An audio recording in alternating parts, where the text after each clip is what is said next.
നമസ്കാരം മലയാളി വാർത്തയിലേക്ക് സ്വാഗതം.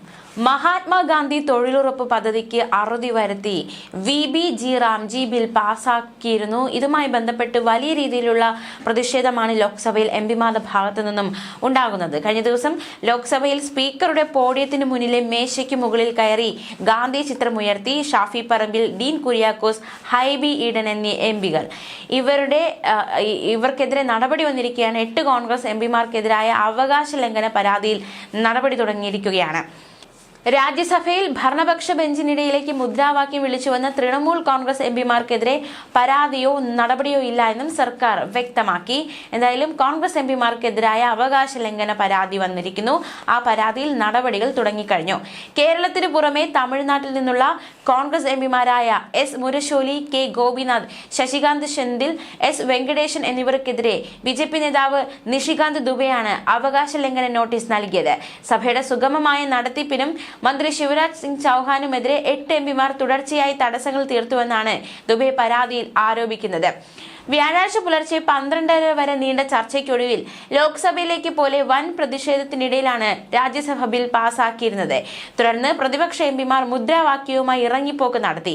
അപ്പോൾ തൃണമൂൽ കോൺഗ്രസിന്റെ മൗസം നൂറും സുസ്മിത ദേവുമായിരുന്നു ഭരണപക്ഷ ബെഞ്ചിന്റെ ഭാഗത്തേക്ക് മുദ്രാവാക്യ വിളിയുമായി കടന്നുപോയത്. എന്നാൽ ആരും പരാതി നൽകിയിട്ടില്ല. അതുകൊണ്ട് തന്നെ നടപടിയില്ലെന്നും കേന്ദ്ര പാർലമെന്ററി കാര്യ മന്ത്രി കിരൺ റിജിജു വ്യക്തമാക്കി. ലോക്സഭയ്ക്കുള്ളിൽ സിഗരറ്റ് വലിച്ച തൃണമൂൽ കോൺഗ്രസ് നേതാവ് സൗഗത റോയിക്കെതിരെ BJP നേതാവ് അനുരാഗ് ഠാക്കൂർ അവകാശ ലംഘന പ്രമേയം നൽകിയിരുന്നു. ഈ നോട്ടീസിൽ നടപടി മുന്നോട്ട് പോവുകയാണെന്നും സ്പീക്കർ വ്യക്തമാക്കി. നമുക്കറിയാം, ഈ കഴിഞ്ഞ മഹാത്മാഗാന്ധി ദേശീയ ഗ്രാമീണ തൊഴിലുറപ്പ് പദ്ധതിയുടെ പേര് മാറ്റാൻ തീരുമാനിച്ചത് കഴിഞ്ഞ ആഴ്ച നടന്ന മന്ത്രിസഭാ യോഗത്തിലാണ്. പ്രത്യേകിച്ച് കോൺഗ്രസ് വലിയ രീതിയിലുള്ള ഒരു പ്രതിഷേധമാണ് ഉന്നയിക്കുന്നത്. മഹാത്മാഗാന്ധിയുടെ ചിത്രം ഉയർത്തിയാണ് കോൺഗ്രസിന്റെ പ്രതിഷേധം. പൂജ്യ ബാപ്പു ഗ്രാമീൺ റോസ്ഗർ ഗ്യാരണ്ടി യോജന എന്നായിരുന്നു പ്രചരിപ്പിച്ച പേര്. പക്ഷേ തിങ്കളാഴ്ച ലോക്സഭാംഗങ്ങൾക്ക് സൂക്ഷ്മ പരിശോധനയ്ക്ക് നൽകിയ ബില്ലിന്റെ പേരിൽ നിന്ന് ഗാന്ധിജിയെ പൂർണ്ണമായി ഒഴിവാക്കുന്ന സാഹചര്യമുണ്ടായി. ഇത് ശ്രദ്ധയിൽപ്പെട്ടതോടെയാണ് കോൺഗ്രസ് എംപിമാരുടെ ഭാഗത്തു നിന്നും വലിയ രീതിയിലുള്ള പ്രതിഷേധം ഉടലെടുത്തത്. മഹാത്മാഗാന്ധി ദേശീയ ഗ്രാമീണ തൊഴിലുറപ്പ് പദ്ധതി പേര് Vikas Bharat guarantee for Rozgar Ajeevika mission Gramin എന്നാക്കി മാറ്റി. 2005 പാർലമെന്റ് പാസാക്കിയ നിയമം അനുസരിച്ച് പദ്ധതിയുടെ പേര് ദേശീയ ഗ്രാമീണ തൊഴിലുറപ്പ് പദ്ധതി എന്നായിരുന്നു. 2006 മുതൽ ഈ പദ്ധതി നടപ്പിലാക്കി. 2008 ഇത് എല്ലാ ജില്ലകളിലേക്കും വ്യാപിപ്പിച്ചു. 2009 പ്രധാനമന്ത്രി ഡോക്ടർ മൻമോഹൻ സിംഗ് ഈ പദ്ധതിക്ക് മഹാത്മാഗാന്ധി ദേശീയ ഗ്രാമീണ തൊഴിലുറപ്പ് പദ്ധതി എന്ന് പേരിടുകയും ചെയ്തു. എന്തിനാണ് പുതിയ നിയമം? ഇപ്പോൾ നിലവിലുള്ള ഇത് പ്രകാരം ഗ്രാമീണ കുടുംബങ്ങൾക്ക് 100 ദിവസത്തെ ജോലി ഉറപ്പുണ്ട്. എന്നാൽ കഴിഞ്ഞ 20 വർഷത്തിനിടെ ഗ്രാമീണ ഇന്ത്യയിൽ ഒരുപാട് മാറ്റങ്ങൾ ഉണ്ടായിട്ടുണ്ട്. ഗ്രാമങ്ങളിൽ റോഡുകളും വൈദ്യുതിയും വീടുകളും വർദ്ധിച്ചു. ബാങ്ക് അക്കൗണ്ടുകളും ഡിജിറ്റൽ സൗകര്യങ്ങളും വ്യാപകമായി ജനങ്ങൾക്ക് കൂടുതൽ വരുമാനം, സ്ഥിരമായ ഉപജീവനം, സുരക്ഷിതമായ ജീവിതം ഇതൊക്കെ ഉറപ്പാക്കുന്നതിനോടനുബന്ധിച്ചാണ് സർക്കാർ 100-ൽ നിന്നും 125 ദിവസമായി തൊഴിലുറപ്പ് വർദ്ധിപ്പിക്കുന്നത്. എന്താണ് MGNREGAയും BBGRAMG ബില്ലും തമ്മിലുള്ള പ്രധാന വ്യത്യാസം?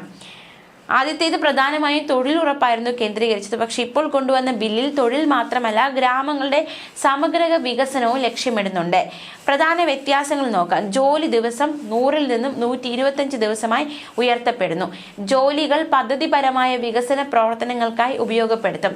ഈ നിയമത്തിൽ നൽകുന്ന ജോലികൾ ഗ്രാമങ്ങൾക്ക് ദീർഘകാല പ്രയോജനമുള്ള ജലസംരക്ഷണ കുളങ്ങൾ, തടാകങ്ങൾ, ഗ്രാമീണ റോഡുകൾ, പൊതുഭവനങ്ങൾ, കൃഷിക്ക് സഹായകമായ നിലമൊരുക്കലുകൾ, വെള്ളപ്പൊക്കം തടയുന്ന ബണ്ടുകൾ തുടങ്ങിയ വികസന പ്രവർത്തനങ്ങൾക്കാണ് പ്രാധാന്യം നൽകുന്നത്. തൊഴിലാളികൾക്കുള്ള വേതനം കേന്ദ്ര സർക്കാർ നിശ്ചയിക്കുന്ന നിരക്കിൽ ബാങ്ക് അക്കൗണ്ടിലേക്ക് നേരിട്ട് ഡിജിറ്റൽ സംവിധാനത്തിലൂടെ നൽകും. വൈകിപ്പിക്കൽ ഒഴിവാക്കാൻ റിയൽ ടൈം മോണിറ്ററിംഗ് സംവിധാനങ്ങളും ഉണ്ടായിരിക്കും. തൊഴിലാളികൾക്ക് 125 ദിനം ജോലി കിട്ടിയില്ല എങ്കിൽ സർക്കാർ തൊഴിലില്ലായ്മ വേതനം നൽകാൻ വ്യവസ്ഥ ചെയ്യുന്നുണ്ട്. അഴിമതി തടയുക, സുതാര്യത ഉറപ്പാക്കുക, അതിനുള്ള സംവിധാനങ്ങളുമുണ്ട്. അഴിമതി ഒഴിവാക്കാൻ ബയോമെട്രിക് ഹാജർ, മൊബൈൽ പരിശോധന, ഡിജിറ്റൽ ഡാഷ്ബോർഡുകൾ, ഗ്രാമസഭ നടത്തുന്ന സോഷ്യൽ ഓഡിറ്റ് എന്നിവ നിർബന്ധമാക്കുന്നുണ്ട്. മാത്രമല്ല, ഇതിലൂടെ ജനങ്ങൾക്ക് തന്നെ പദ്ധതികൾ നേരിട്ട് പരിശോധിക്കാൻ സാധിക്കും. മഹാത്മാഗാന്ധി ഗ്രാമീണ തൊഴിലുറപ്പ് പദ്ധതി പ്രകാരം തൊഴിലാളികളുടെ മുഴുവൻ വേതന ചെലവും മെറ്റീരിയൽ ചെലവിന്റെ ഒരു ഭാഗവും ഭരണപരമായ ചെലവുകളുടെ വിഹിതവും കേന്ദ്ര സർക്കാരായിരുന്നു വഹിച്ചിരുന്നത്. മെറ്റീരിയൽ ചെലവിന്റെ ശേഷിക്കുന്ന ഭാഗം ഭരണ ചെലവുകൾ, തൊഴിലില്ലായ്മ അലവൻസ്, വേതന വൈകൽ, നഷ്ടപരിഹാരം എന്നിവ മാത്രമേ സംസ്ഥാന സർക്കാരുകളുടെ ബാധ്യതയായി വരുന്നുള്ളൂ. പക്ഷേ ഇപ്പോൾ അവതരിപ്പിച്ച ബില്ലിൽ 2025 പ്രകാരം കേന്ദ്ര സംസ്ഥാന സംയുക്ത ധനസഹായത്തോടെ നടപ്പാക്കുമെന്ന് ബില്ലിൽ വ്യക്തമാക്കുന്നുണ്ട്. വടക്ക് കിഴക്കൻ ഹിമാലയൻ സംസ്ഥാനങ്ങൾ ഒഴികെ ഫണ്ട് പങ്കിടൽ അനുപാതം 60:40, അതായത് പ്രത്യേക സംസ്ഥാനങ്ങൾക്ക് 90:10 ആയിരിക്കും. വേതനം, മെറ്റീരിയൽ, ഭരണ ചെലവുകൾ ഈ അനുപാതത്തിൽ പങ്കിടുമ്പോൾ തൊഴിലില്ലായ്മ അലവൻസും നഷ്ടപരിഹാരവും സംസ്ഥാന സർക്കാർ തുടർന്നും നൽകും. പ്രതിഷേധവുമായി പ്രതിപക്ഷം രംഗത്തുണ്ട്. മഹാത്മാഗാന്ധി ഗ്രാമീണ തൊഴിലുറപ്പ് പദ്ധതിയുടെ പേര് മാറ്റിയതിലൂടെ മഹാത്മാഗാന്ധിയെ അപമാനിച്ചുവെന്നാണ് പ്രതിപക്ഷം ആരോപിക്കുന്നത്. നിർദ്ദേശിച്ചിരിക്കുന്ന പുതിയ നിയമനിർമ്മാണം പിൻവലിക്കണമെന്നും ആവശ്യപ്പെട്ട് നിരവധി പ്രതിപക്ഷ എംപിമാർ ചൊവ്വാഴ്ച പാർലമെന്റ് ഹൌസ് സമുച്ചയത്തിൽ പ്രതിഷേധിച്ചിരുന്നു.